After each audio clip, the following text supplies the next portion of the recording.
തീരാനിനി എത്ര നേരം, ഈ യാത്ര ഇനി എത്ര ദൂരം, ഇത് തീരാനിനി എത്ര നേരം.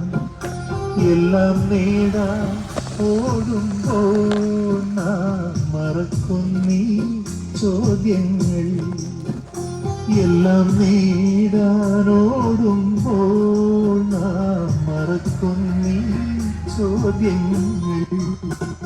ഈ യാത്ര ഇനി എത്ര ദൂരം, ഇത് തീരാനിനി എത്ര നേരം.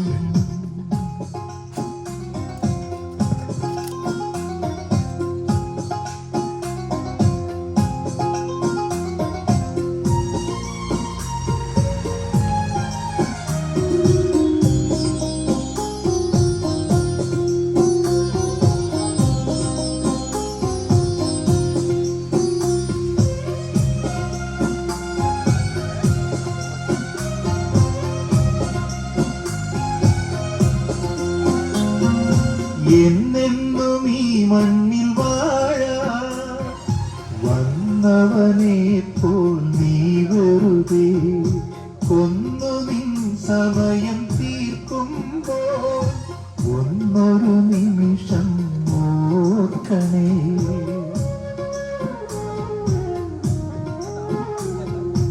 എന്നെന്നും ഈ മണ്ണിൽ വാഴാൻ വന്നവനെ പോൽ വെറുതെ കൊന്നു നിൻ സമയം തീർക്കുമ്പോൾ ഒന്നൊരു നിമിഷം ഓർക്കണേ. ഇഹലോകം താൽക്കാലികം, ഇടക്കാലം തങ്ങുന്നിടം. ഇഹലോകം താൽക്കാലികം, ഇടക്കാലം തങ്ങുന്നിടം. ഈ യാത്ര ഇനി എത്ര ദൂരം, ഇത് തീരാനിനി എത്ര നേരം.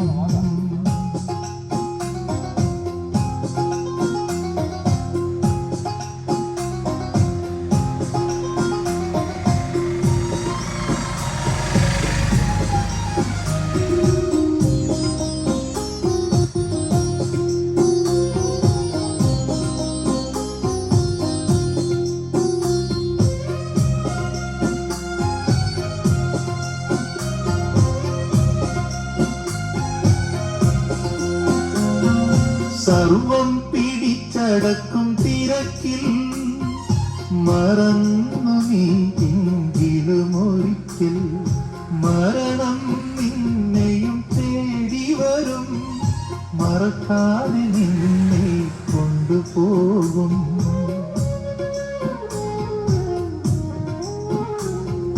സർവം പിടിച്ചടക്കും തിരക്കിൽ മറന്നു നീ ഒരിക്കൽ മരണം നിന്നെയും തേടി വരും.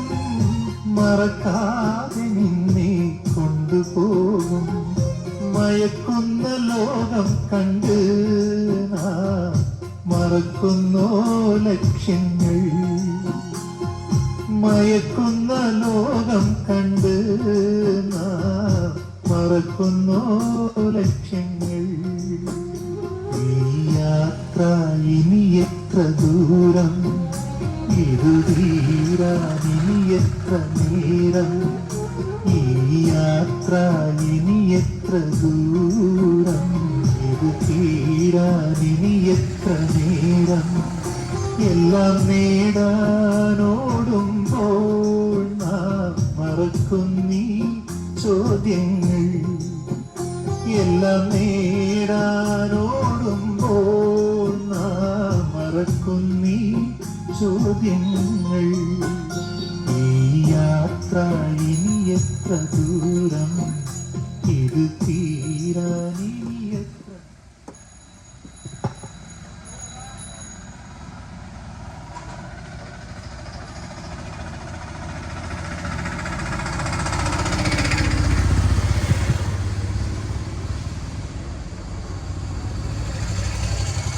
വളരെ പ്രശാന്തസുന്ദരമായ നല്ല ഈ സായാഹ്ന സന്ധ്യയിൽ ഈ ശബ്ദവാഹിനിയുടെ ശ്രവണ പരിധിയിൽ ദൂരത്തും ചാരത്തും നിന്നുകൊണ്ട് ഞങ്ങളെ ശ്രമിക്കുന്ന സ്നേഹസമ്പന്നരായ എല്ലാ ശ്രോതാക്കൾക്കും ഞങ്ങളുടെ ഹൃദയത്തിൻ്റെ അടിത്തട്ടിൽ നിന്നും ഊഷ്മളമായ സ്നേഹാഭിവാദനങ്ങൾ അഭിവാദനങ്ങൾ.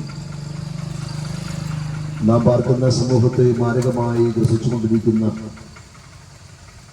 ചില സാമൂഹിക വിപത്തുകൾക്കെതിരെയുള്ള ബോധവൽക്കരണ സ്നേഹ സന്ദേശവുമായിട്ടാണ് ഈ സായാഹ്ന വേളയിൽ നിങ്ങൾ അഭിസംബോധന ചെയ്യുന്നത്. ഈ ദിവസങ്ങളിൽ നമ്മുടെ സംസ്ഥാനത്തിൻ്റെ വിവിധ ഭാഗങ്ങളിൽ ധാരാളം ഇടവഴികളിൽ, പൊതുസ്ഥലങ്ങളിൽ, കായലോരങ്ങളിൽ, കടലോരങ്ങളിൽ, ക്യാമ്പസുകളിൽ, കലാലയങ്ങളിൽ സമൂഹത്തെ കാർന്നു തിന്നുന്ന മാരകമായ സാമൂഹിക വിപത്തുകൾക്കെതിരെയുള്ള ബോധവൽക്കരണ സമാധാന സന്ദേശം വിളംബരം ചെയ്യുവാൻ ഇതിനോടകം നിരവധി അവസരങ്ങൾ ഞങ്ങൾക്ക് ലഭ്യമായത് വളരെ ചാരിതാർത്ഥ്യത്തോടെ ഓർക്കുകയാണ്. തീർച്ചയായും ഈ പരിമിതമായ ശബ്ദവാഹിനിയിലൂടെ നിങ്ങൾ കേട്ടുകൊണ്ടിരിക്കുന്ന അർത്ഥവത്തായ ഗാനങ്ങൾ ഏതാനും മിനിറ്റുകൾ നിങ്ങൾ കേൾക്കുവാൻ പോകുന്ന അനുഗ്രഹീത സന്ദേശം തീർച്ചയായും നിങ്ങളുടെ ചോദ്യത്തിന് ഉത്തരമായും, നിങ്ങളുടെ അന്വേഷണങ്ങൾക്ക് കണ്ടെത്തലായും, നിങ്ങളുടെ പ്രശ്നങ്ങൾക്ക് പരിഹാരമായും പരിണമിക്കുമെന്ന് ഞങ്ങൾ പൂർണ്ണമായി ആശിക്കുകയും പ്രത്യാശിക്കുകയും ചെയ്യുന്നു. അതുകൊണ്ട് തന്നെ നിങ്ങളുടെ ജീവിതത്തിന്റെ തിരക്കേറിയ മണിക്കൂറുകളുടെ പരിമിതമായ അല്പ മിനിറ്റുകൾ നിങ്ങളുടെ അനുവാദത്തോടെ ഈ ശബ്ദവാഹിനിയുടെ കേൾവിയിലേക്ക് ചോദിക്കാൻ അവസരം ഞങ്ങൾ വളരെ സന്തോഷത്തോടെ വിനിയോഗിക്കുകയാണ്. ഏതെങ്കിലും ഒരു രാഷ്ട്രീയ പ്രസ്ഥാനത്തിന്റെ പ്രത്യയശാസ്ത്രമോ മതങ്ങളുടെ ആശയങ്ങളോ മറ്റ് ചരിത്രങ്ങളോ സംഭവങ്ങളോ ഒന്നുമല്ല അല്പനിമിഷം നിങ്ങളുമായി ഞങ്ങൾ പങ്കുവയ്ക്കുവാൻ ആഗ്രഹിക്കുന്നത് മനുഷ്യഹൃദയങ്ങൾക്ക് രൂപാന്തരവും മനുഷ്യഹൃദയങ്ങൾക്ക് സമാധാനവും സന്തോഷവും വരുത്തുവാൻ കരുത്തുള്ള പാവനമാകുന്ന ഒരു ദിവ്യ സന്ദേശമാണ്, ഒരു സ്നേഹത്തിന്റെ സന്ദേശമാണ് നിങ്ങളുമായി ഞങ്ങൾക്ക് പങ്കുവയ്ക്കുവാനുള്ളത്. ദേശത്തിന്റെ വിവിധ ഭാഗങ്ങളിൽ ഞങ്ങൾ ഇതിനോടകം വിളംബരം ചെയ്ത ഈ സ്നേഹ സന്ദേശം അനേക ഹൃദയങ്ങൾക്ക് രൂപാന്തരം വരുത്തുവാൻ മദ്യത്തിന്റെയും ലഹരിയുടെയും മറ്റ് സാമൂഹിക വിപത്തുകളുടെ നീരാളിപ്പിടുത്തത്തിൽ നിന്നും അനവധി യൗവനങ്ങളെ ഇതിനോടകം മോചിച്ച് നല്ല പാതയിലേക്ക് കൊണ്ടുവരുവാൻ ഞങ്ങൾക്ക് അവസരങ്ങളൊക്കെ ലഭ്യമായത് വളരെ സന്തോഷത്തോടെ ഓർക്കുകയാണ്. ഇന്ന് നാം പാർക്കുന്ന സമൂഹത്തെ ഗ്രസിച്ചുകൊണ്ടിരിക്കുന്ന സാമൂഹികമാകുന്ന തിന്മകൾക്കും മൂലച്ചുതികൾക്കുമെതിരെയുള്ള സ്നേഹ സന്ദേശം നൽകി തരുവാൻ ഈ യാത്രയിൽ ഞങ്ങൾക്കൊപ്പം ചേർന്നിരിക്കുന്നത് ആദരണീയനായ ഞങ്ങളുടെ സഹപ്രവർത്തകൻ, ഇത്തരത്തിലുള്ള അനവധി ഇടങ്ങളിൽ ബോധവൽക്കരണ സന്ദേശം നടത്തിക്കൊണ്ടിരിക്കുന്ന ബഹുമാനനായ മനോജ് മാത്യു പുതുപ്പള്ളി അവറുകളാണ്. തുടർന്നുള്ള പരിമിതമായ അല്പ നിമിഷങ്ങൾ ഈ സ്നേഹ സന്ദേശവുമായിട്ട് അദ്ദേഹം നിങ്ങളെ അഭിസംബോധന ചെയ്യും. നിങ്ങളുടെ ശ്രദ്ധ ഒരിക്കൽ കൂടെ ഈ പരിമിതമായ ശബ്ദവാഹിനിയിലേക്ക് വളരെ ആദരവോടെ ചോദിച്ചുകൊണ്ട് ഈ മൈക്ക് ഞാൻ അദ്ദേഹത്തിന് സന്ദേശത്തിനായിട്ട് കൈമാറുകയാണ്. അനുഗ്രഹിക്കപ്പെട്ട ഈ സായാഹ്ന സമയം കൂത്താട്ടുകുളത്തിൻ്റെ പെരുമാറിൽ ഞങ്ങളെ ശ്രദ്ധിക്കുന്ന സഹൃദയരായ എല്ലാ ദേശവാസികൾക്കും ഞങ്ങളുടെ ഹൃദയത്തിൻ്റെ ഭാഷയിലുള്ള നന്ദിയും സ്നേഹവും ഓർപ്പിക്കുകയാണ്. എൻ്റെ സഹപഠനം ഇവിടെ ഓർപ്പിച്ചതുപോലെ ബോധവൽക്കരണമാണ്. ബോധവൽക്കരണം ചെയ്യേണ്ടത് അത്യന്താപേക്ഷിതമായ കാര്യമാണ്. ഈ കാലഘട്ടം കടന്നു പോകുന്നത് നമുക്കറിയാം. പരസ്പരം മനുഷ്യൻ തമ്മിൽ കയറുകയും വൈരാഗ്യവും പകയും ഒക്കെ കാത്തു സൂക്ഷിച്ച് സഹജീവിയെ നിഷ്ഠൂരമായി കൊല ചെയ്യുന്ന, പീഡിപ്പിക്കുന്ന ഒരു കാലഘട്ടം നാം കാണുകയാണ്. കുഞ്ഞുങ്ങൾ ഉൾപ്പെടെ വൃദ്ധരായവർക്ക് വരെ സുരക്ഷിതം ഇല്ലാത്ത ഒരു കാലഘട്ടത്തിലൂടെയാണ് നമ്മുടെ ഈ ലോകം കടന്നു പോകുന്നത്. സ്നേഹം തുളുമ്പി നിന്നിരുന്ന ഒരു കാലഘട്ടത്തു നിന്ന് അയൽവക്കങ്ങൾ തമ്മിൽ പോലും പരസ്പരം ശത്രുതയോടെ നോക്കുന്ന ഒരു കാലഘട്ടത്തിലേക്ക് നമ്മുടെ സമൂഹം മാറിക്കഴിഞ്ഞു. അതിന് പിന്നിൽ ആധികാരികമായി നമുക്ക് ഓർപ്പിക്കുവാൻ കഴിയുന്ന വില്ലൻ എന്ന് പറയുന്നത് ഒരു ഘടകം ലഹരിയാണ്. ലഹരി മനുഷ്യ ജീവിതങ്ങളെ കാർന്നെടുത്തോടെ മനുഷ്യബന്ധങ്ങൾ ഇവിടെ പ്രസക്തമല്ലാതായി തീർന്നു. മാതാപിതാക്കളായിട്ടുള്ള മക്കളുടെ ബന്ധങ്ങൾ ഉടഞ്ഞു, ഭാര്യ ഭർത്തൃ ബന്ധങ്ങൾ ഉടഞ്ഞു, സഹോദര സ്നേഹങ്ങൾ ഉടഞ്ഞു, അയൽവക്ക ബന്ധങ്ങൾ ഉടഞ്ഞു, നല്ല സൗഹൃദ ബന്ധങ്ങൾ തകർന്നു. ലഹരി കാർന്നെടുത്തത് മനുഷ്യന്റെ മൂല്യം, സ്നേഹമെന്ന ആ മൂല്യത്തെ, അമൂല്യമായ ആ സ്നേഹബന്ധത്തെ തച്ചുടയ്ക്കുവാൻ ഇടയായി തീർന്നു. കാരണം മദ്യം ഒരു കോമാളിയാണ്. അത് കഴിക്കുന്ന അല്ലെങ്കിൽ ലഹരികൾ ഏത് തന്നെയായിരുന്നാലും അത് ഉപയോഗിക്കുന്ന വ്യക്തിയുടെ ബോധം നഷ്ടപ്പെട്ടു പോവുകയാണ്, സുബോധം നഷ്ടപ്പെട്ടു പോവുകയാണ്. എന്റെ സഹയാത്രികൻ പറഞ്ഞത് ബോധവൽക്കരണം എന്നാണ് പറഞ്ഞത്. സുബോധം നഷ്ടപ്പെട്ടവർക്കാണ് ഈ ബോധ്യം വരുത്തേണ്ടത്. ഈ സുബോധം നഷ്ടപ്പെട്ടതിന്റെ പരിണിത ഫലമായി സംഭവിക്കുന്ന സാമൂഹിക വിപത്തുകളാണ് അക്രമങ്ങൾ, കൊലപാതകങ്ങൾ, മോഷണങ്ങൾ, പിടിച്ചുപറികൾ. സാമൂഹിക തിന്മയുടെ അടിസ്ഥാനമാണ് ലഹരി എന്ന് പറയുന്നത്. ലഹരി പടർന്നു പിടിച്ചതിന് ശേഷം തലമുറകളുടെ വിദ്യാഭ്യാസം ഉടഞ്ഞുപോയി. രാഷ്ട്ര നിർമ്മാണത്തിന് അനുഗ്രഹീതമായി തീരേണ്ട യുവതലമുറ, ഏത് രാജ്യത്തിന്റെയും യുവതലമുറ ആ രാഷ്ട്രത്തിന്റെ ഭാവി വാഗ്ദാനങ്ങൾ എന്ന് പറയുന്ന ആ രാഷ്ട്രത്തിന്റെ നിർമ്മാണത്തിന്റെ അടിസ്ഥാന ഘടകങ്ങളാണ്. ഒരു രാജ്യത്തിന്റെ പോലും അധംപതനത്തിന് കാരണമായി തീരുന്ന നിലയിൽ യുവതലമുറയിലേക്ക് ലഹരി പ്രസരിച്ചു. അതിന് പരിണിതഫലമായി സ്തോത്രം എവിടെയും മൂല്യച്യുതികൾ സംഭവിച്ചു തുടങ്ങി. പണത്തിനു വേണ്ടിയുള്ള പരക്കം പാച്ചിലുകൾ, പിടിച്ചുപറികൾ, വെറിക്കൂത്തുകൾ, അന്യായമായി സ്തോത്രം ആക്രമണങ്ങൾ, അങ്ങനെ വിവിധ തലത്തിൽ സാമൂഹികമായി വലിയ വിപത്തുകൾ ഈ ലഹരി കൊണ്ടുവരുവാനിടയായി തീർന്നു. ലഹരിയുടെ മറ്റൊരു ദൂഷ്യഫലം എന്ന് പറയുന്നത് അത് നിരാശയിലേക്ക് മനുഷ്യനെ സ്വപ്നങ്ങൾ പൊലിയുമാറാക്കി പ്രതീക്ഷകള് നഷ്ടപ്പെട്ടവരായി ആത്മഹത്യയിലേക്ക് തള്ളിവിടുന്നു നമുക്ക് കാണുവാൻ കഴിയും. കുടുംബങ്ങൾ തമ്മിൽ, ഭാര്യഭർത്തൃ ബന്ധങ്ങൾ സംശയങ്ങൾ ഉളവാകുന്നത് കാണുവാൻ കഴിയും. ലഹരി ഒരു വലിയ വിപത്താണ് എന്ന് ഞാൻ പറഞ്ഞ് ഫലിപ്പിക്കേണ്ട കാര്യമില്ല. നമ്മുടെ ചുറ്റുവട്ടങ്ങളിൽ അത് കാണുകയാണ്. അനേകർ ആത്മഹത്യ ചെയ്തു, അനേകർ റോഡ് ആക്സിഡന്റുകളിൽ മരിക്കപ്പെട്ടു. യൗവനങ്ങൾ പഠിച്ച ഭാവി സ്വപ്നം കണ്ട് വളർത്തിയ മാതാപിതാക്കളുടെ മുമ്പിൽ ചേതനയേറ്റ മക്കളുടെ ശരീരം വന്നിരിക്കുന്നത് കാണുമ്പോൾ പിടയുന്ന മാതാപിതാക്കൾ, സ്വപ്നങ്ങൾ പൊലിഞ്ഞു പോയത് ഒരു ലഹരിയുടെ മായാവലയത്തിൽ വാഹനമോടിച്ച് അപകടത്തിൽ ചെന്ന് കയറി നഷ്ടപ്പെട്ടു പോയ തലമുറയെ ഓർത്ത് ആകുലപ്പെടുന്ന മാതാപിതാക്കൾ, നഷ്ടങ്ങൾ എന്നും തീർക്കാൻ കഴിയാത്തവണ്ണമുള്ള വലിയ നഷ്ടങ്ങൾ നേരിടേണ്ടി വന്ന കുടുംബങ്ങൾ നമ്മുടെ ചുറ്റുവട്ടങ്ങളിൽ കാണുവാൻ കഴിയും. ലഹരിയെ പോലെ തന്നെ സമൂഹത്തെ കാർന്നെടുക്കുന്ന മറ്റൊരു വിപത്താണ് മതത്തിന്റെയും ജാതിയുടെയും വർണ്ണത്തിന്റെയും പേരിലുള്ള മനുഷ്യന്റെ അതിക്രമങ്ങൾ. പണ്ട് മനുഷ്യനായി കണ്ടെത്തുന്ന ഇന്ന് നിറഭേദങ്ങളുടെ പേരിൽ മനുഷ്യൻ വേർതിരിക്കപ്പെടുന്നു, മതങ്ങളുടെ പേരിൽ വേർതിരിക്കപ്പെടുന്നു. സ്നേഹം നഷ്ടപ്പെട്ട് തമ്മിൽ തല്ലിക്കീറി രക്തച്ചൊരിച്ചിലുകൾ ഉണ്ടാകുന്നു. പക കാത്തു സൂക്ഷിച്ചുകൊണ്ട് ഭ്രഷ്ട കൽപ്പിക്കുന്ന സാഹചര്യങ്ങൾ ഉണ്ടാകുന്നു. സമൂഹം വളരെയധികം വികലമായ ഒരവസ്ഥയിലേക്ക് കൂപ്പുകുത്തിയിരിക്കുന്നു എന്ന് പറയാതെ തന്നെ നമുക്കറിയുവാൻ കഴിയും. ഇന്ന് മനുഷ്യനെ ചൂഷണം ചെയ്യുന്ന ലഹരി, അതുപോലെ മതങ്ങൾ, ഇതുപോലുള്ള സാഹചര്യങ്ങൾ, രാഷ്ട്രീയ മുതലെടുപ്പുകൾ കൂടെ കാരണമായി തീരുമ്പോൾ ഒരു രാഷ്ട്രത്തിന്റെ തന്നെ അധംപതനത്തിന് കാരണമായി തീരുമെന്ന് നമുക്ക് പറയാതെ തന്നെ വായിച്ചെടുക്കാൻ അല്ലെങ്കിൽ ഊഹിച്ചെടുക്കുവാൻ കഴിയുന്നതേ ഉള്ളൂ. ഇന്ന് കാണുന്ന ഏത് രാജ്യങ്ങളിലേക്ക് നോക്കിയാലും രാജ്യത്തിൽ അധികാരങ്ങൾക്ക് വേണ്ടിയുള്ള വടംവലികൾക്കിടയിൽ ബലിയാടാകുന്ന സാധാരണ മനുഷ്യൻ ലഹരികൾ കടിമയാക്കി മനുഷ്യനെ ബലിയാടാക്കുന്നു. മതങ്ങളുടെ പേരിൽ വേർതിരിച്ച് മനുഷ്യനെ തട്ടുകളാക്കി രാഷ്ട്രീയ അധികാരങ്ങൾക്ക് വേണ്ടി ചൂഷണം ചെയ്യപ്പെടുന്നു. നമുക്ക് കാണാൻ കഴിയും. കഴിഞ്ഞ നൂറ്റാണ്ടിൽ ബ്രിട്ടീഷ് ആധിപത്യത്തിന് കീഴിലായിരുന്ന ഇന്ത്യയുടെ അവസ്ഥയെ നോക്കിക്കഴിഞ്ഞാൽ, ഇന്ത്യ എന്ന ഈ മഹാരാജ്യത്തെ, ഭാരതമെന്ന ഈ വലിയ ഭൂവിസ്തൃതി നിറഞ്ഞ ലോകത്തിലെ ഏറ്റവും വിസ്തൃതമായ ഈ രാജ്യത്തെ 3 ഖണ്ഡങ്ങളാക്കി പിരിക്കുന്നതിന് പിന്നിൽ ബ്രിട്ടീഷ് സാമ്രാജ്യത്തിന്റെ കുടലബുദ്ധികളിൽ വിരിഞ്ഞ ആ മതത്തിന്റെ വേർതിരിവുകളാണ് അങ്ങനെ സംഭവിക്കുവാനിടയായി തീർന്നത്. അതിന് പരിണിത ഫലമായി മുസ്ലിങ്ങൾക്ക് പാകിസ്ഥാൻ എന്നൊരു രാജ്യവും, അതുപോലെ തന്നെ ബംഗ്ലാദേശ് എന്ന് പറഞ്ഞൊരു രാജ്യവും, ഇന്ത്യ എന്ന് പറഞ്ഞൊരു രാജ്യവുമായി വേർതിരിക്കപ്പെടുവാൻ, ഈ മണ്ണ് വെട്ടിക്കേറുവാൻ ഇടയായി തീർന്നത് മതത്തിന്റെ പേരിലാണെന്ന് നമുക്കറിയുവാൻ കഴിയും. ഇന്നും ആ ചൂഷണങ്ങൾക്ക് ഒരു മാറ്റവും വന്നിട്ടില്ല. ഭരണകൂടങ്ങളുടെ അധിനിവേശങ്ങൾക്കിടയിൽ ഇന്നും സംഭവിച്ചുകൊണ്ടിരിക്കുന്നത് രാജ്യങ്ങൾ നെടുകയും കുറുകയും ജീവിതങ്ങളെ തമ്മിലടിപ്പിച്ച് വെട്ടിനുറുക്കുന്ന ഒരു അനുഭവത്തിലേക്ക് മാറിക്കൊണ്ടിരിക്കുന്നത് നമുക്ക് കാണുവാൻ കഴിയും.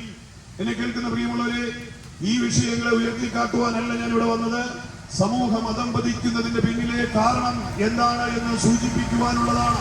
മനുഷ്യന് വിദ്യാഭ്യാസം ഇല്ലാഞ്ഞിട്ടല്ല, മനുഷ്യന് അറിവ് കുറഞ്ഞു പോയതിന്റെ പരിണിത ഫലമായിട്ടല്ല, മനുഷ്യന്റെ മനോമുഖരങ്ങളെ ചൂഷണം ചെയ്യുന്ന സ്വാധീന വലയങ്ങളായി ലഹരിയും മതങ്ങളും വിഭിന്നമായ സാഹചര്യങ്ങളും ചേർന്ന് ഒരുക്കി കൂട്ടുന്നതിന്റെ പരിണിത ഫലമായി സംഭവിക്കുന്നതാണ്. ആകയാൽ ഇന്നിനെ കേൾക്കുന്ന മാന്യ സഹോദരങ്ങളെ, മനുഷ്യനെ നിർമ്മിച്ച ദൈവത്തിന് മനുഷ്യനിലുള്ള ഒരു പ്രതീക്ഷ അല്ലെങ്കിൽ അവന്റെ സ്വപ്നങ്ങൾ, അവന് മനുഷ്യ ജീവിതത്തെ പറ്റിയുള്ള പദ്ധതികൾ, അതിനെ പൊളിച്ചെടുക്കുവാൻ ഇഹലോകത്തിന്റെ പ്രഭുവായിരിക്കുന്ന സാത്താൻ, പിശാച് മനുഷ്യ ഹൃദയങ്ങളിൽ കൂടുകൂട്ടി ചെയ്ത വൈകൃതങ്ങളുടെ പരിണിത ഫലമാണ് ഈ പറഞ്ഞ വേലിക്കെട്ടുകളും അത് തമ്മിലുള്ള മത്സരങ്ങളും തേരോട്ടങ്ങളും ആ തകർച്ചകളും ഉടച്ചിലുകളും ദുരന്തങ്ങൾക്കുമെല്ലാം കാരണമെന്ന് നാം മറന്നു പോകരുത്. ലഹരി ശത്രുവിന്റെ ഒരു ആയുധമാണ്. അതെ, മതം ശത്രുവിന്റെ ഒരു ആയുധമാണ്. ഇതിന്റെ എല്ലാം അടിസ്ഥാന ഘടകം ഒന്നേ ഉള്ളൂ. സൃഷ്ടിയായ മനുഷ്യൻ സൃഷ്ടാവായ ദൈവത്തെ തിരിച്ചറിയാതെ മനുഷ്യന്റെ കേവല 80 വർഷമുള്ള ഈ ജീവിതം, അത് അനശ്വരമായ ഒരു ജീവിതം അവന് ദൈവം ദാനം നൽകിയത് നഷ്ടപ്പെടുത്തിക്കൊണ്ട് പിശാചിന്റെ ആധിപത്യം അവനിൽ അടിച്ചേൽപ്പിച്ചത് നിത്യനാശത്തിലേക്ക് മനുഷ്യനെ തള്ളിവിടുവാൻ വേണ്ടി ഒരുക്കി വെച്ച ഒരു മാരകമായ കെണിയാണ്. അത് തിരിച്ചറിയാതെ മനുഷ്യൻ ഇന്ന് അതിന്റെ പിന്നാലെ പാഞ്ഞുകൊണ്ടിരിക്കുകയാണ്. എന്നെ കേൾക്കുന്ന പ്രിയ സഹോദരങ്ങളെ, പ്രബുദ്ധരായ ദേശവാസികളെ, എനിക്ക് ഒരു കാര്യമേ ഓർപ്പിക്കുവാനുള്ളൂ. ഈ വാക്കുകൾ വിടവാങ്ങുന്നതിന് മുൻപായി കാലഘട്ടത്തെ തകർത്തുടയ്ക്കുന്ന ശത്രുവിന്റെ ആയുധങ്ങളെ തിരിച്ചറിഞ്ഞുകൊണ്ട് മനുഷ്യ ജീവിതങ്ങളെ മുച്ചൂടെ മുടിക്കുവാൻ അണിഞ്ഞൊരുങ്ങി വേഷം കെട്ടി തന്ത്രങ്ങൾ മെനഞ്ഞിറങ്ങിയിരിക്കുന്ന ശത്രുവിന്റെ ആയുധങ്ങളെ തിരിച്ചറിഞ്ഞുകൊണ്ട് മനുഷ്യൻ തന്നെ നിർമ്മിച്ച ദൈവത്തിലേക്ക് തിരിയുവാനുള്ള ഒരു ആഹ്വാനത്തിനാണ് കവലകൾ തോറും ഞങ്ങൾ ഇങ്ങനെ അലഞ്ഞു നടന്നുകൊണ്ട് വിളിച്ചു പറയുന്നത്. എന്റെ സഹൻ പാടൻ പറഞ്ഞതുപോലെ ഏകദേശം 2000-ൽ പരം ജംഗ്ഷനുകളിൽ, കായലോരങ്ങളിലും മലകളിലും കുന്നുകളിലും ഗ്രാമങ്ങളിലും ഒക്കെയായി വിവിധ സ്ഥലങ്ങളിലായി ഈ കോവിഡിന് ശേഷമുള്ള കാലഘട്ടം ഞങ്ങൾ ഇത് തുടർന്ന് പറഞ്ഞുകൊണ്ടിരിക്കുകയാണ്. കാരണം കോവിഡ് എന്ന മഹാമാരിയെ അതിജീവിച്ച് ഇന്ന് ഇത് കേൾക്കുന്ന എന്റെ പ്രിയ സഹോദരങ്ങളോട് പറയാം, അടുത്തൊരു മഹാമാരിക്ക് ഞാനോ നിങ്ങളോ ഈ ഭൂമുഖത്തുണ്ടാകണമെന്ന് ഉറപ്പില്ല. അല്ലെങ്കിൽ മാനവകുലത്തിന്റെ ഭൂരിഭാഗത്തെയും തുടച്ചു നീക്കുവാൻ പ്രഹരശേഷിയുള്ള മാരകായുധങ്ങൾ കാത്തു സൂക്ഷിക്കുന്ന സാമ്രാജ്യങ്ങൾ, അതുപോലെ തന്നെ മഹാ വിപത്തുകൾ വാരി വിതറുവാൻ കഴിയുന്ന ബയോവാറുകൾക്ക് വേണ്ടുന്ന രോഗാണുക്കളെ നിർമ്മിക്കുന്ന ആധുനിക ശാസ്ത്രീയ ലാബുകൾ ഒക്കെ രാജ്യങ്ങൾ നിർമ്മിച്ച് മനുഷ്യക്കുരുതിക്ക് വേണ്ടി കളമൊരുക്കുന്ന ഈ കാലഘട്ടത്തിൽ, മനുഷ്യന്റെ ജീവന് വില പറഞ്ഞുകൊണ്ട് സമ്പത്തുണ്ടാക്കുവാൻ ശ്രമിക്കുന്ന ഈ കാലഘട്ടത്തിൽ നമ്മുടെ ജീവിതം എത്ര നൈമിഷികമാണെന്ന് തിരിച്ചറിയാതെ പോകരുത്. കാലഘട്ടങ്ങൾക്ക് മുമ്പ് വിശുദ്ധ ബൈബിൾ രേഖപ്പെടുത്തിയിരിക്കുക, ഏത് മനുഷ്യനും ഉറച്ചു നിന്നാൽ ഒരു ശ്വാസമത്രേ എന്ന്. എന്നെ കേൾക്കുന്ന മാന്യ സഹോദരങ്ങളെ, ഏറിയാൽ 80 വയസ്സ് എന്നൊക്കെ പറയുന്നുണ്ടെങ്കിലും ഏറിയാൽ 80 വയസ്സ് പൂർത്തീകരിച്ചവരുടെ എണ്ണം വിരളമാണ് എന്ന് പറയാതിരിക്കാൻ കഴിയത്തില്ല. വളരെ ശ്രദ്ധേയമായ കാര്യമാണ്. യൗവനങ്ങൾ ആക്സിഡന്റുകളിൽ പൊഴിയുന്നു. കഴിഞ്ഞ കാലഘട്ടങ്ങളെ അപേക്ഷിച്ച് മധ്യാഹ്നത്തിൽ ക്യാൻസർ ബാധിതരായവരുടെ എണ്ണം കൂടുന്നു. അതെ, ആത്മഹത്യകൾ പെരുകുന്നു. അതെ, ജീവിതങ്ങൾ പൊലിഞ്ഞു പോകുവാൻ 80 വർഷം കാത്തിരിക്കേണ്ട, അതിനു മുൻപേ അതെ ഒരു പുഷ്പം പൂത്ത് അത് കായികനിയായി ഫലവത്താകുന്നതിന് മുൻപ് പൊഴിഞ്ഞു പോകുന്നത് പോലെ മനുഷ്യ ജീവിതങ്ങൾ ഈ കാലഘട്ടത്തിൽ സ്വപ്നങ്ങളെ അവശേഷിപ്പിച്ചുകൊണ്ട് ജീവിതത്തിൽ നിന്ന് വിടവാങ്ങുന്നത് നമ്മൾ കണ്ടുകൊണ്ടിരിക്കുന്ന ഒരു കാലഘട്ടത്താണ്. അതുകൊണ്ട് ഉറപ്പായിട്ടും ഈ സന്ദേശം വളരെ പ്രസക്തമായതാണ് എന്ന് എനിക്ക് ഉയർത്തിക്കാട്ടേണ്ടതായിട്ടുണ്ട്. മനുഷ്യന്റെ അന്തസത്തയെ പറ്റി ഒന്ന് ഓർപ്പിക്കുവാൻ, എന്തിനാണ് നീ ഭൂമിയിൽ വന്നത്, എന്തിനാണ് ജനിക്കപ്പെട്ടത്, എന്തിനാണ് നീ പട്ടണത്തിലായിരിക്കുന്നത്, എന്തിനാണ് നീ വിദ്യാഭ്യാസം നേടിയത്, എന്തിനാണ് നീ കുടുംബജീവിതം നയിച്ചത്, എല്ലാം ആകത്തുക കൂട്ടിയിണക്കി ചിന്തിച്ച് അവസാനം വരുമ്പോൾ അർത്ഥശൂന്യമായി എന്റെ ജീവിതം പാഴും ശൂന്യവും വൃഥാവായി ഞാൻ ജീവിച്ചു എന്ന് നേടി എന്ന് മനുഷ്യൻ നോക്കുമ്പോൾ അവന്റെ കണക്ക് പുസ്തകത്തിന്റെ അവസാന താളുകൾ എത്ര കൂട്ടിപ്പെരുക്കിയാലും ശൂന്യതയായിരിക്കും. പ്രിയമുള്ളവരെ, ഈ ഭൂമിയിൽ നിന്ന് വിടവാങ്ങുന്ന കാലത്ത് നീ കൂട്ടിവെച്ച സ്വരൂപിച്ച അന്യന്റെ നിന്ന് പിടിച്ചു പറിച്ചതും അന്യായമായി സമ്പാദിച്ചതുമായ കോടികളുടെ മുതലുകൾ ബാങ്കിൽ അവശേഷിപ്പിച്ച്, അല്ലെ ഈ ഭൂമിയിൽ ഒരു എസ്റ്റേറ്റ് ആയി അവശേഷിപ്പിച്ച്, അല്ലെങ്കിൽ മനോഹരമായ ഒരു സൗധമായി അവശേഷിപ്പിച്ച് നീ ഇരുകരങ്ങളും ശൂന്യമായി ഈ മണ്ണിൽ നിന്ന് കേവലം ഒരു തുണിയിൽ പൊതിയപ്പെട്ടവനായി വിടവാങ്ങേണ്ടതാണ് എന്ന് മറന്നു പോകരുത്. അതുകൊണ്ടാണ് നമ്മുടെ ഈ മീറ്റിംഗ് ഇവിടെ ആരംഭിക്കുന്ന സമയത്ത് പ്രാരംഭമായി ഇട്ട പാട്ടിന്റെ മനോഹരമായ വരികളിൽ ഊന്നി പറയുകയാണ്, എങ്ങോട്ടാണ് ഈ യാത്ര എന്നുള്ളത്. എന്നെ പ്രിയമുള്ളവരെ, ആ പാട്ട് ഓർപ്പിക്കുന്നത് നമ്മുടെ വ്യക്തിപരമായ ജീവിതത്തിലേക്ക് ഒരു തിരിഞ്ഞു നോട്ടത്തിന് വേണ്ടിയുള്ളതായി നിങ്ങളുടെ തീരുന്നുവെങ്കിൽ നിങ്ങളുടെ ജീവിതത്തിന് ഒരർത്ഥവും വ്യാപ്തിയും ഇന്ന് സായാഹ്നം ഇവിടെ പറയുന്ന സന്ദേശത്തിൽ നിന്ന് ഉണ്ടാകുവാൻ ഇടയായി തീരുമെന്ന് ഞാൻ ഓർപ്പിക്കട്ടെ പ്രിയമുള്ളവരെ. അതെ, ഈ യാത്ര എങ്ങോട്ടാണ് മനുഷ്യ? നമ്മുടെ ഈ യാത്ര 70-80 വർഷം എന്ന് പറയുന്ന ഈ യാത്ര അത് കേവലം തികച്ചത് അപൂർവം ആൾക്കാർ മാത്രമാണ്. ബാക്കിയുള്ളവർ അതിനു മുൻപേ മധ്യാഹ്നത്തിലും യൗവനത്തിലും പൊരിഞ്ഞു പോവുകയാണ്. അപ്പോൾ മനുഷ്യ ജീവിതത്തിന്റെ മൂല്യം എന്താണെന്ന് തിരിച്ചറിയുവാനുള്ള സുവർണ അവസരമാണ് കൂത്താട്ടുകുളത്തിന്റെ വിരിമാറിൽ മുഴങ്ങിക്കേൾക്കുന്ന ഈ ശബ്ദത്തിന് പിന്നിലെന്ന് നിങ്ങൾ മറന്നു പോകരുത്. അതെ, ഒരു സൃഷ്ടിയായി തീരുവാൻ നിനക്കൊരു മാതാപിതാക്കൾ ഈ ഭൂമിയിൽ ഉണ്ടായി എങ്കിൽ, ഒരമ്മയെ നിനക്ക് ആവശ്യമായിരുന്നു, ഒരു പിതാവിനെ നിനക്ക് ആവശ്യമായിരുന്നു. നീ സ്വയം ഭൂജാതനായതല്ല. അങ്ങനെയുണ്ടെങ്കിൽ ഈ ഭൂമിയിൽ ഉരുവാക്കിയ ആ അമ്മയുടെയും അപ്പന്റെയും മകനായി നീ ഈ ഭൂമിയിൽ ജനിക്കുമ്പോൾ ആ മാതാപിതാക്കൾക്കുണ്ടാകുന്ന പ്രതീക്ഷ എത്ര വലുതാണ്. ഓമനിച്ച് വളർത്തുന്നു, പഠിപ്പിക്കുന്നു, ചെലവുകൾ മുടക്കുന്നു, കൈകാൽ വളരുന്നത് നോക്കി കണ്ട് സന്തോഷിക്കുന്ന മാതാപിതാക്കൾ, ആഹാരം കടം മേടിച്ചായിരുന്നാലും രാത്രി പകലത്തോളം അധ്വാനിച്ചാലും മക്കളെ പോറ്റി വളർത്തി ഒരു നിലയിലാക്കുവാൻ പ്രയത്നിക്കുന്ന മാതാപിതാക്കൾ, അവരുടെ സ്വപ്നങ്ങൾ മുഴുവൻ കുഞ്ഞുങ്ങളിൽ നെയ്തെടുക്കുകയാണ്.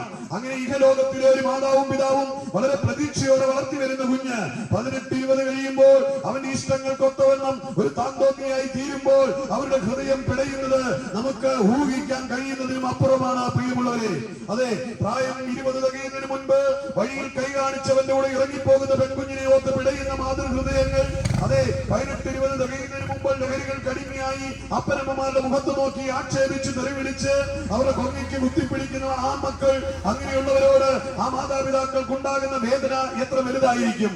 ഞാൻ ഇഹലോകത്തിലെ മാതാപിതാക്കളുടെ നൊമ്പരങ്ങളെ ഒന്ന് അവതരിപ്പിച്ചു എന്ന് മാത്രമേ ഉള്ളൂ. അത് ഉയർത്തിക്കാട്ടുവാനല്ല ഞാൻ ഇവിടെ നിന്നത്.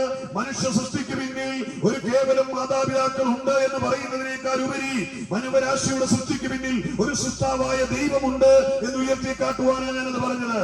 പ്രിയമുള്ളവരെ, ഈ ഭൂമിയിൽ ജനിച്ചു വീണ ഓരോ കുഞ്ഞിനെ പറ്റിയും അതിന്റെ മാതാപിതാക്കൾക്ക് വലിയ സ്വപ്നങ്ങളുണ്ടെങ്കിൽ, അതെ സകല സൃഷ്ടികളെയും ചമച്ചവനായ സർവശക്തനായ ദൈവം, ഏകദൈവം, സത്യദൈവം, ദൈവങ്ങൾ ഒരുപാടില്ല, ദൈവം ഏകനാണ്.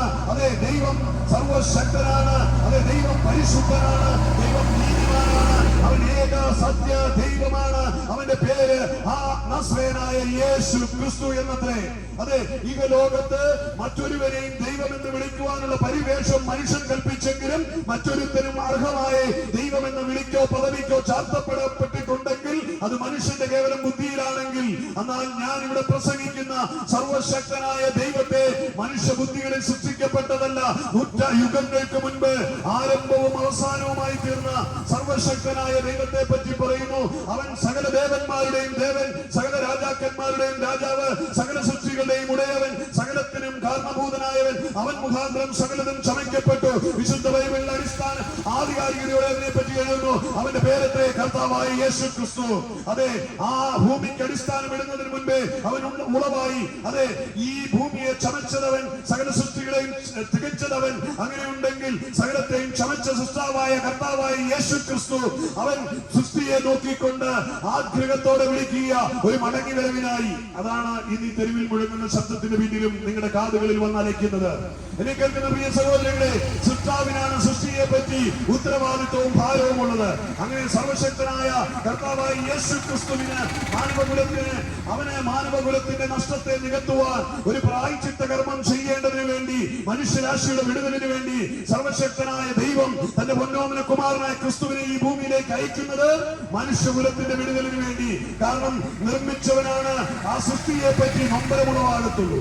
ഒരു മാതാവിനോ പിതാവിനോ ഒരു രാത്രി ഒരു മകൻ കടന്നു വരുവാൻ ഉറക്കമളച്ച് കാത്തിരിക്കുന്ന അമ്മയെ പോലെ, ഒരു പിതാവിനെ പോലെ ഞാൻ ഇന്നും ഓർക്കുന്നു. മദ്യത്തിന്റെ ലഹരിയിൽ പാതിരാവ് മുഴുവൻ ആഘോഷിച്ച് വെളുപ്പാങ്കാലത്ത് കടന്നു വരുന്ന എന്നെയും നോക്കി കണ്ണിൽ എണ്ണ ഒഴിച്ച് ആഹാരവും വിളമ്പി കാത്തിരിക്കുന്ന ഒരു മാതാവിനെ, ആ എന്റെ ഉറങ്ങാതിരിക്കുന്ന പിതാവിനെ. അങ്ങനെയാണെങ്കിൽ സർവശക്തനായ ദൈവം നമ്മെ ചമച്ചവൻ എത്ര ആഗ്രഹത്തോടെ നിങ്ങളെ ഉറ്റുനോക്കിയിരിക്കുകയാണ്. നാശത്തിൽ പോകുന്ന മനുഷ്യന്റെ മടങ്ങിവരവിന് വേണ്ടി, ഒരു തിരിച്ചുവരവിന് വേണ്ടി, ഒരു മാനസാന്തരത്തിന് വേണ്ടി സൃഷ്ടാവായ ദൈവം ഉറ്റുനോക്കി നിൽക്കുകയാണ്. അതുകൊണ്ടാണ് തെരുവീതികളിലൊക്കെ ഈ ശബ്ദം മുഴങ്ങുന്നത്. യേശു നിന്നെ സ്നേഹിക്കുന്നുവെന്നും സൃഷ്ടാവ് നിന്നെ വിളിക്കുന്നുവെന്നും കടന്നുവായെന്നും ഒക്കെ പറയുന്നതിന്റെ ആധികാരികത അതാണ്. സൃഷ്ടാവായ ദൈവം ആഗ്രഹിക്കുക മടങ്ങിവരവിന് വേണ്ടി. പാപത്തെ വിട്ടൊഴിഞ്ഞ് ദൈവത്തിന്റെ സൃഷ്ടിയായ നാം ദൈവത്തിലേക്ക് ഒരു മടങ്ങിവരവിന് വേണ്ടിയുള്ള ആഹ്വാനമാണ് തെരുക്കോണുകളിൽ മുഴങ്ങുന്ന ഇതുപോലെയുള്ള സന്ദേശങ്ങൾ. എന്നെ കേൾക്കുന്ന പ്രിയമുള്ളവരെ, സൃഷ്ടാവായ ദൈവം ആഗ്രഹത്തോടെ നമ്മെ ഉറ്റുനോക്കി പാപ വഴികളെ വിട്ടറിഞ്ഞ് സൃഷ്ടാവിന്റെ അരികിലേക്കുള്ള മടങ്ങിവരവിന് വേണ്ടി കാത്തു നിൽക്കുകയാണ്. അതെ, ദൈവം പറയുന്നു, കേവലം ഒരു മനുഷ്യ നിനക്ക് 80 വർഷം ഈ ഭൂമിയിൽ അവൻ അനുവദിച്ചു തന്നിരിക്കുന്നത് അവനെ സേവിച്ചും ഭജിച്ചും പൂജിച്ചും അവന് വേണ്ടി ജീവിതം സമർപ്പിച്ച് അവന്റെ വചനത്തെ കാത്ത് ഈ ഭൂമിയിൽ ഒരു വിശുദ്ധ ജീവിതം ജയിച്ച് ഇവിടുത്തെ ഓട്ടം തികച്ച് ദൈവരാജ്യത്തിൽ ശാശ്വതവാസത്തിന് നീ പ്രവേശിക്കണമെന്ന് ദൈവം ആഗ്രഹിക്കുന്നു. പാപമംഗുലമായ ജീവിതത്തിന്റെ പരിണിതപരമായ നിത്യനാശത്തിൽ നിന്ന് മാനവരാശിക്ക് വിടുതൽ കൊടുക്കുവാൻ ദൈവം നോക്കിയ ഏക പദ്ധതി എന്ന് പറയുന്നത് എന്തിനെയെങ്കിലും വണങ്ങിയോ തീർത്ഥയാത്ര നടത്തിയോ പരിഹരിക്കാൻ കഴിയാത്ത, യാഗങ്ങൾ കൊണ്ട് പരിഹരിക്കാൻ കഴിയാത്ത, മനുഷ്യന്റെ പ്രയത്നങ്ങൾ കൊണ്ട് പരിഹരിക്കാൻ കഴിയാത്ത ആ പാപത്തിന്റെ പരിഹാരത്തിന് വേണ്ടി അവൻ സ്വർഗീയ മഹിമകളെ വെടിഞ്ഞ് താഴ്ന്ന ലോകത്തേക്ക് ഇറങ്ങി വന്നു. പ്രിയമുള്ളവരെ, അതെ, സൃഷ്ടാവ് താഴ്ന്ന ലോകത്തേക്ക് സൃഷ്ടിയെ തേടി വന്ന വരവാണ് 2024 വർഷങ്ങൾക്ക് മുമ്പ് ആ കാൽവരിയുടെ കുലത്കളത്തിൽ നാം കാണുന്നത്. നസ്രയനായ യേശു ക്രിസ്തു മാനവകുലത്തിന്റെ പാപത്തെ ഏറ്റുവാങ്ങിക്കൊണ്ട് അതേ ആ പച്ചപ്പൈന്മര കുരിശിൽ കരിവിൻ ബാണികളാൽ തൂങ്ങപ്പെട്ടവനായി, മുൾക്കിരീടം അണിയപ്പെട്ടവനായി, മുത്തി തുളയ്ക്കപ്പെട്ടവനായി, രക്തം ധാരധാരയായി ഒഴുക്കി അവസാനമുള്ള രക്തവും മുച്ചിത്തന്നുകൊണ്ട് മാനവകുലത്തിന്റെ പാപത്തെ ഏറ്റെടുത്തുകൊണ്ട് കാൽവരിയിൽ പിശാചിനുള്ള മറുപടിയായി പ്രായശ്ചിത്തം, പാപത്തിന്റെ പ്രായശ്ചിത്ത കർമ്മത്തെ തീർത്ത് പിശാചിന്റെ തലയെ തകർത്തുകൊണ്ട് മാനവകുലത്തിന് രക്ഷാമാർഗം തുറന്നു കൊടുത്തു. ആ രക്ഷാമാർഗമാണ് ഈ ഭൂമിയിൽ മനുഷ്യന് രക്ഷയ്ക്കുള്ള ഏകമാർഗമെന്ന് വിശുദ്ധ ബൈബിൾ ആധികാരികതയോടെ ഓർപ്പിക്കുകയാണ്. ഇപ്രകാരം യേശു വിളിച്ചു പറയുക, മറ്റൊരുത്തരിലും രക്ഷയില്ല, നാം രക്ഷിക്കപ്പെടുവാൻ ആകാശത്തിന്റെ കീഴിൽ മനുഷ്യരുടെ ഇടയിൽ നൽകപ്പെട്ടിരിക്കുന്ന ഏക നാമത്രേ കർത്താവായ യേശുവിന്റെ നാമം. അതെ, രക്ഷയ്ക്കായുള്ള ഏകനാമം. മറ്റൊരുത്തരിലും നമുക്ക് രക്ഷയ്ക്കായി ഒരു വഴിയും തുറക്കപ്പെട്ടിട്ടില്ല. ഏക വഴി കർത്താവായ യേശു പറഞ്ഞിരിക്കുക, ഞാൻ തന്നെയാണ് വഴിയും സത്യവും ജീവനുമെന്ന്, എന്നിലൂടെ അല്ലാതെ ആരും പിതാവിന്റെ സന്നിധിയിലേക്ക് പ്രവേശിക്കുകയില്ല എന്ന് വിശുദ്ധ ബൈബിളിൽ ആധികാരികതയോടെ നമ്മളെ ഓർപ്പിക്കുകയാണ്. ഇന്ന് സായാഹ്ന സമയം കൂത്താട്ടുകുളത്തിന്റെ മണ്ണിൽ ഞങ്ങളെ കേൾക്കുന്ന മാന്യ സഹോദരങ്ങളോട് പറയാം, മുൻവിധികളില്ലാതെ നിഷ്കളങ്ക ഹൃദയത്തോടെ വിമർശന മുഖങ്ങളില്ലാതെ സ്വതന്ത്ര ഹൃദയത്തോടെ ഏറ്റെടുക്കുവാൻ കഴിയുമോ സൃഷ്ടാവിന്റെ സ്നേഹത്തോടെയുള്ള അരിമമായ വിളി? നിന്നോട് പറയുക, യേശു നിന്നെ സ്നേഹിക്കുന്നു, യേശു നിനക്കായി മരിച്ചു, യേശു നിന്റെ പാപത്തിന് പരിഹാരം വരുത്തി, യേശു നിന്റെ ശാപത്തെ നീക്കി, യേശു നിന്നെ നിത്യജീവനെ നൽകി, അതെ, യേശു നിനക്ക് സ്വർഗകവാടം തുറന്നു പിതാവിനോടുള്ള കൂട്ടായ്മ ഒരുക്കി എന്ന് ആധികാരികതയോടെ ഞാൻ അസന്നിഗ്ധമായി ഇവിടെ നിന്ന് ഉറക്കെ പ്രഖ്യാപിക്കുക. എന്നെ കേൾക്കുന്ന പ്രിയ സഹോദരങ്ങള്, പ്രിയ മിത്രമേ, പ്രിയ ദേശവാസികളെ, എന്റെ സഹൃദയരായ സ്നേഹിതരായ ദേശവാസികളെ, നിങ്ങൾ ഇന്ന് ഈ സായാഹ്നത്തിന്റെ വാക്കുകൾക്ക് വിരാമം കുറിക്കുന്നതിന് മുൻപ് ഇത് നിങ്ങളുടെ ഹൃദയത്തിന്റെ മാംസപലകയിൽ കോറിയിട്ടുകൊണ്ട് കാതുകളിൽ കർണപുടകങ്ങളിൽ വന്നാൽ അരയ്ക്കപ്പെട്ട ഈ ശബ്ദം ഹൃദയത്തിലേക്കൊന്ന് ഏറ്റെടുത്തുകൊണ്ട് ബുദ്ധിയെ മാറ്റി നിർത്തിക്കൊണ്ട് ഹൃദയത്തിനകത്ത് അന്തരാത്മാവിൽ ഒന്ന് ചിന്തിക്കുക, എന്റെ ജീവിതം എങ്ങോട്ടാണ്? ഈ യാത്ര പാട്ടുകാരൻ പാരാരംഭത്തിൽ പാടിയതുപോലെ ഈ യാത്ര എങ്ങോട്ടാണ്? ഒന്നില്ലെങ്കിൽ നാശത്തിന്, അല്ലെങ്കിൽ നിത്യജീവന്. ഇതിൽ രണ്ടിലൊന്നേ ഉള്ളൂ മനുഷ്യന് മാർഗം. ഈ യാത്ര ലഹരിയിലും മതവെറികളുടെ പേരിലും തമ്മിൽ തർക്കങ്ങളുടെ പേരിലും യുദ്ധക്കെടുതികൾ നടത്തിയും പകവീട്ടലുകളും പകപോക്കലുകളും നടത്തി അസൂയയും അതെ കുത്തിത്തിരിപ്പുകളും ഒക്കെ ഉണ്ടാക്കി പിടിച്ചുപറികൾ നടത്തി ഈ ജീവിതം നാശയോഗ്യമായ യാത്രയ്ക്ക് വേണേ നിനക്ക് തിരഞ്ഞെടുക്കാം. എന്നാൽ സ്നേഹത്തിന്റെ ദൂതുവാഹകനായ സുവിശേഷകൻ ലോകത്തിന്റെ വിവിധ കോണുകളിൽ നിന്ന് വിളിച്ചു വിളിച്ചു പറയുന്ന ഈ ശബ്ദം ഇവിടെ നിന്ന് ഞങ്ങളിലൂടെ മുഴങ്ങുന്നു. അതെ, നിന്റെ ജീവന്റെ മാർഗത്തെ ഇതാ ഞങ്ങൾ പ്രഖ്യാപിക്കുന്നു. അതെ, വിശ്വസിക്കുന്നവൻ മരിച്ചാലും ജീവിക്കുമെന്ന് പറഞ്ഞ കർത്താവായ യേശു ക്രിസ്തു പറയാ, എന്നിൽ വിശ്വസിക്കുന്നവൻ മരിച്ചാലും ജീവിക്കും, ജീവിച്ചവൻ എന്നിൽ വിശ്വസിക്കുന്നവൻ ഒരു നാളും മരിക്കുകയില്ല എന്ന് ഉറക്കെ പ്രഖ്യാപിച്ച യേശു ക്രിസ്തുവിന്റെ അതുല്യ സ്നേഹത്തെ ഞാൻ ഉയർത്തി കാട്ടട്ടെ. അതെ, യേശു നിനക്ക് പകരമായി മരിച്ചു നിന്റെ മരണത്തെ നീക്കുവാൻ. ഇന്ന് ഈ സായാഹ്നം ആര് ആ വാക്ക് ഏറ്റെടുത്തുകൊണ്ട് നിങ്ങളുടെ ഹൃദയത്തെ തുറന്ന് യേശുവേ എന്റെ ഉള്ളങ്ങളിലേക്ക് വരണമേ എന്ന് ക്ഷണിച്ചാൽ നിങ്ങളുടെ ജീവിതം നിത്യനാശത്തിൽ നിന്ന് നിത്യജീവനിലേക്ക് പ്രവേശിക്കുവാൻ, മരണമില്ലാത്ത ശാശ്വതവാസത്തിനായി നിങ്ങളുടെ ജീവനെ ഒരുക്കുവാൻ കഴിയും. 80 വർഷത്തെ കേവല ജീവിതം നൈമിഷികമായി തീരാതെ അർത്ഥപൂർണതയുള്ള ദൈവത്തിന്റെ പദ്ധതിക്കൊത്തവണ്ണമുള്ള മനോഹരമായ ഒരു ജീവിതത്തിലേക്ക് നിങ്ങളെ ഞാൻ സ്വാഗതം ചെയ്യുകയാണ്. അതെ, സൃഷ്ടാവ് നിങ്ങളെയും എന്നെയും അരുമയോടെ വിളിക്കുക. അതെ, അവൻ ഇരുകരങ്ങളും നീട്ടി നിൽക്കുക. കൂത്താട്ടുകുളമേ, പലതവണ ഈ ശബ്ദം കേട്ടുവല്ലോ. സൃഷ്ടാവ് നിന്നെ സ്നേഹത്തോടെ വിളിക്കുക. കടന്നുവാ, ഞാൻ നിന്നെ സ്നേഹിക്കുന്നു. നിന്റെ പാപത്തെ, കുറ്റത്തെ ഞാൻ ക്ഷമിക്കാം. നിന്റെ കുറവുകളെ ഞാൻ പോക്കാം. നിന്റെ ശൂന്യതകളെ ഞാൻ മാറ്റാം. ഈ ലോകത്തിൽ നീ അനുഭവിക്കുന്ന സകല തിന്മയും സകല അതിക്രമങ്ങളും സകല പരാജയങ്ങളെയും ഞാൻ നീക്കാം. മകനെ, മകളെ, നീ കടന്നുവാ. ഈ ഭൂമിയിൽ ഒരു അനുഗ്രഹമായ ജീവിതത്തോടൊപ്പം തന്നെ നിന്റെ ആത്മാവിന്റെ നിത്യത എന്നിൽ സുരക്ഷിതമാണ്. മറ്റൊരുത്തരിലും നിനക്ക് രക്ഷയ്ക്കുള്ള മാർഗമില്ല. നീ സേവിക്കുന്നതും ഭരിക്കുന്നതും ഭുജിക്കുന്നതും നിന്റെ യാത്രകളും നിന്റെ ഊഹാഭോഗങ്ങളും കെട്ടുകഥകളും കിഴവിക്കഥകളും കേട്ട് മനുഷ്യനെയും പ്രകൃതിയിലെ നിർമ്മിതമായ ദൈവത്തിന്റെ നിർമ്മിതികളെയും സേവിച്ചുള്ള നിന്റെ യാത്രകൾക്ക് വിരാമം കുറിച്ചുകൊണ്ട് സൃഷ്ടാവിലേക്ക് മടങ്ങി വരുവാൻ സൃഷ്ടാവിന്റെ സ്നേഹാർദ്രമായ ഒരു വിളി ഇതാ നിന്റെ കാതുകളിൽ നിന്ന് അലയ്ക്കുക. ഇത്ര മാത്രമേ ഉള്ളൂ. ആ സൃഷ്ടാവിനെ നിന്റെ ഹൃദയത്തിൽ ഏറ്റെടുക്കുവാൻ, നിനക്ക് വേണ്ടി പാപത്തെ ഏറ്റ് കാൽവരിയിൽ പരമയാഗമായി തീർന്ന കർത്താവായ യേശു ക്രിസ്തു എന്ന മാനവകുലത്തിന്റെ രക്ഷകനായ ക്രിസ്തുവിനെ ഹൃദയത്തിൽ ഏറ്റെടുത്തുകൊണ്ട് ആ നിത്യതയുടെ പദവിയെ, ആ മരണമില്ലാത്ത ജീവിതത്തെ, ആ ശാശ്വതവാസത്തിനായി നമുക്കൊരുങ്ങാം. അതിലേക്ക് നിങ്ങൾ ചെയ്യേണ്ടത് ഇത്ര മാത്രമേ ഉള്ളൂ. വിശുദ്ധ ബൈബിൾ പറയുന്നു, യേശുവിനെ കൈക്കൊണ്ട് അവന്റെ നാമത്തിൽ വിശ്വസിക്കുന്ന ഏവർക്കും ദൈവമക്കളായി തീരുവാൻ അവൻ അവസരം കൊടുത്തിരിക്കുക. അതുകൊണ്ട് മതത്തിന്റെയോ വർണ്ണത്തിന്റെയോ നിറത്തിന്റെയോ ഭാഷയുടെയോ ഒന്നും പേരിൽ മാറി നിൽക്കേണ്ട കാര്യമില്ല. ക്രിസ്തുവിനെ ഹൃദയത്തിലേക്ക് ക്ഷണിക്കുക. പെന്തിക്കോസുകാരനാകാനല്ല ക്ഷണിക്കുന്നത്, ക്രിസ്ത്യാനിയാകുവാനല്ല ക്ഷണിക്കുന്നത്, ദൈവരാജ്യത്തിന്റെ അംഗമായി തീരുവാൻ, ദൈവത്തിന്റെ മകൻ മകൾ എന്ന പദവിയിലേക്കായി തീരുവാനുള്ള ആഹ്വാനമാണ് പ്രിയമുള്ളവരെ ഇന്നിവിടെ മുഴങ്ങി കേട്ടത്. ക്രിസ്തുവിനെ ഏറ്റെടുത്തുകൊണ്ട് ആ രക്ഷയെ കരസ്ഥമാക്കുവാൻ ബുദ്ധിയെ ഉപദേശിക്കുന്നു. നിങ്ങളിൽ ഒരുവരെടുക്കുന്ന തീരുമാനം, തിരുവചനം പറയുന്നു, നീയും നിന്റെ കുടുംബവും രക്ഷ പ്രാപിക്കുവാൻ ഇടയായി തീരും. ഒരുവൻ ക്രിസ്തുവിനായി തീർന്നാൽ അവന്റെ കുടുംബവും രക്ഷ പ്രാപിക്കുമെന്ന് വിശുദ്ധ ബൈബിൾ പറയുക. അതുകൊണ്ട് ഇന്ന് പകൽ തകർത്തുടഞ്ഞ കുടുംബത്തിൽ നിന്നുകൊണ്ട് കേൾക്കുന്ന നിങ്ങളൊരാൾ എടുക്കുന്ന തീരുമാനം നിങ്ങളുടെ കുടുംബ ചരിത്രത്തെ മാറ്റുവാൻ ഇടയായി തീരുമെന്ന് ഓർപ്പിക്കേണ്ട പ്രിയമുള്ളവരെ. ഈ ആഹ്വാനങ്ങൾക്ക് ഇനി അധിക കാലമില്ല എന്ന് ഞാൻ ഒരിക്കൽ കൂടി ഓർപ്പിക്കട്ടെ. അതെ, കാലം തികഞ്ഞിരിക്കുകയാണ്. ദൈവരാജ്യം സമീപിച്ചിരിക്കുകയാണ്. മാനസാന്തരപ്പെട്ട് സുവിശേഷത്തിൽ വിശ്വസിച്ചു കൊള്ളണം. കർത്താവിന്റെ വരവ് സമാഗതമായിരിക്കുകയാണ്. അതെ, അവൻ ക്രൂശിലൂടെ മരിച്ചടക്കപ്പെട്ട് ഉയർത്തെഴുന്നേറ്റ് പോയതുപോലെ അവൻ പറഞ്ഞു, ഞാൻ വേഗം വരും. എന്നിൽ വിശ്വസിക്കുന്ന വിശുദ്ധന്മാരെ ചേർക്കുവാൻ വാനമേഘത്തിൽ കാഹളധ്വനിയിൽ ഞാൻ പ്രത്യക്ഷപ്പെടുമെന്നും അന്ന് എന്നിൽ മരിച്ചവർ ഉയർത്തെഴുന്നേൽക്കപ്പെടുമെന്നും എന്നിൽ വിശ്വസിക്കുന്നവൻ ആ രക്ഷാ നിർണയ ദിനത്തിൽ അവൻ എടുക്കപ്പെടുമെന്നുമുള്ള ആ ആഹ്വാനം കൂടെ ഞാൻ ഓർപ്പിക്കട്ടെ. കാലം തികഞ്ഞിരിക്കുക. കർത്താവിന്റെ വരവ് സമാഗതമായിരിക്കുക.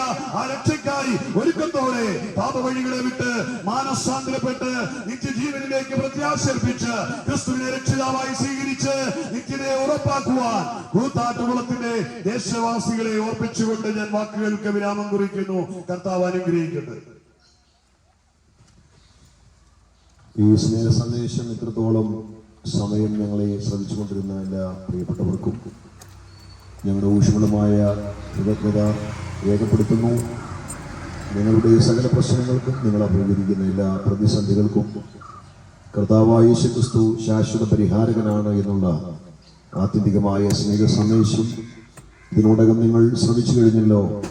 നിങ്ങളുടെ പാപത്തിന്റെ പരിഹാരത്തിന് വേണ്ടി കാൽവറിയിൽ അവസാനത്തുള്ളി രക്തമൊഴുക്കി പരമയാഗമായി തീർന്ന ആ യേശുക്രിസ്തുവിന്റെ കാൽവറിയിലെ ബലിമരണത്തിലൂടെ എല്ലാ മാനവരാശിക്കും അവിടുന്ന് വിഭാവന ചെയ്ത നിത്യമായ രക്ഷയും ആ നിത്യജീവനും തികച്ചും വിശ്വാസത്താൽ സൗജന്യമായി പ്രാപിച്ച് ഞങ്ങളുടെ ജീവിതത്തെ ആനന്ദപൂർണമാക്കുവാൻ ഹൃദയത്തിൻ്റെ ഭാഷയിൽ നിങ്ങളെ ഏവരെയും ആഹ്വാനം ചെയ്തുകൊണ്ട് പ്രാർത്ഥനയോടെ ഞങ്ങളിവിടെ ഈ സന്ദേശയാത്ര അവസാനിപ്പിക്കുന്നു. ഈ നാടിനെ ദൈവം അനുഗ്രഹിക്കുമാറാകട്ടെ. പ്രാർത്ഥിക്കാം. പരിശുദ്ധനായ ഞങ്ങളുടെ ദൈവമേ, വാഴ്ത്തപ്പെട്ട കർത്താവേ, നല്ല അവസരത്തിനായി ഞങ്ങൾ അങ്ങേക്ക് സ്തോത്രം ചെയ്യുന്നു. ഈ കൂത്താട്ടുകുളം ദേശത്തോട് കർത്താവിന്റെ വചനം ഐശ്വര്യമായി സംസാരിച്ച കർത്താവിന്റെ ദാസനെ ഞങ്ങൾ ഓർത്ത് പ്രാർത്ഥിക്കുന്നു. ദൈവത്തിൽ നിന്നും അകന്നു പോയതായിരിക്കുന്ന മനുഷ്യനെ വീണ്ടെടുക്കുവാൻ യേശു കർത്താവ് ഭൂലോകത്തിൽ വന്നതും കാൽവറിയിൽ ഞങ്ങൾക്ക് വേണ്ടി മരിച്ചതിനെ കുറിച്ചെല്ലാം വളരെ സംസാരം ഓർപ്പിക്കുവാൻ കർത്താവിന്റെ ദാസനെ ദൈവം സഹായിച്ചത് ഓർത്ത് സ്തോത്രം. ഈ ശബ്ദപരിധിക്കുള്ളിൽ ഞങ്ങളെ ശ്രദ്ധിച്ച എല്ലാ പ്രിയപ്പെട്ടവരെയും ഞങ്ങൾ ഓർത്ത് പ്രാർത്ഥിക്കുന്നു. ഈ പ്രദേശത്തെ വ്യാപാര സമൂഹത്തെ എല്ലാ പ്രിയപ്പെട്ടവരെ ഞങ്ങൾ ഓർത്ത് പ്രാർത്ഥിക്കുന്നു. എല്ലാവരും ദൈവം അനുഗ്രഹിക്കണമേ. കർത്താവേ, ഇന്ന് പകൽക്കാലം ഞങ്ങൾക്കിവിടെ വരുവാനും അവിടുത്തെ സ്നേഹ സന്ദേശം വിളംബരം ചെയ്യുവാനും ദൈവം ഞങ്ങളെ സഹായിച്ചല്ലോ. സമസ്ത മഹത്വം അങ്ങേക്ക് അർപ്പിക്കുന്നു. പ്രാർത്ഥനകളുടെ ഓർത്ത് നന്ദി, യേശുവിന്റെ നാമത്തിൽ തന്നെ.